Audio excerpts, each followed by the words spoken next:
Hello, and welcome to Educational Biography. I am your hostess, Amy Collins Warfield, and tonight I am pleased to have a very special guest tonight. We all know him as a pioneer of education, a man of great philosophical and educational foundations. I am very pleased to present the man behind the Dewey Decimal System, so that we can all find our favorite books by categories. It is my distinct honor and privilege to introduce Mr. John Dewey. Thank you, Mr. Dewey. So glad you can make it. We would like to ask you a few questions. First of all, exactly where were you born?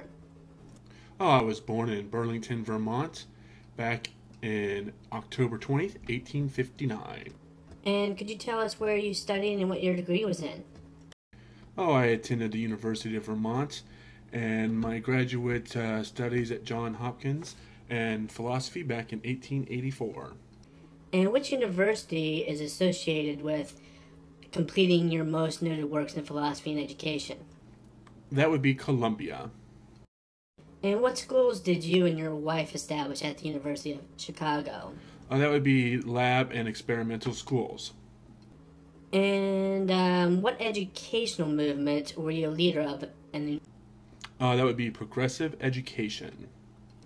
All right, Mr. Dewey, could you give us a little bit about your philosophical beliefs? I would say pragmatism, which is also referred to instrumentalism. And could you tell us a little bit more about exactly what instrumentalism is, Mr. Dewey?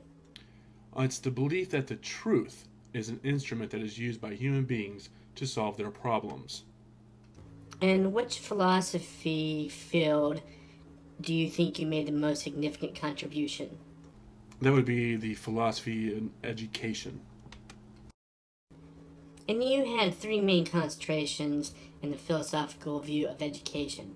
What were those? Those would be interaction, reflection, and experience. Now, Mr. Dewey, could you please describe your ethical stance, materialism, a little more for us? Thank you. Well, that's the common belief that life is neither perfectly good nor bad, and it can be improved only through human effort. Mr. Dewey, which university would you say your most notable lab school still exist? That would be the University of Chicago in Chicago, Illinois. Now, Mr. Dewey, what exactly is a lab school? Could you go a little bit more into detail on that? Certainly.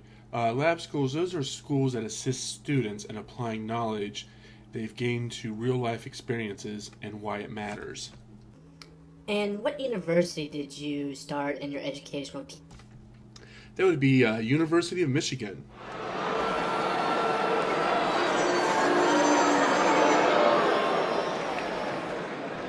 Oh, wow, I wasn't expecting that response. I forgot this is showing at The Ohio State University.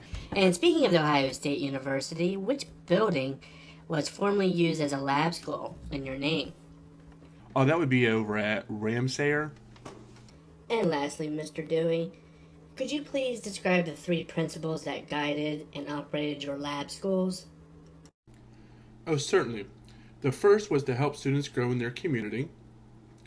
And then there was instinctive, impulsive activities for students. And lastly, the promotion of students' individual tendencies and activities. Well, that wraps it up our show today, and we do thank you, Mr. John Dewey, for your contributions for today's episode.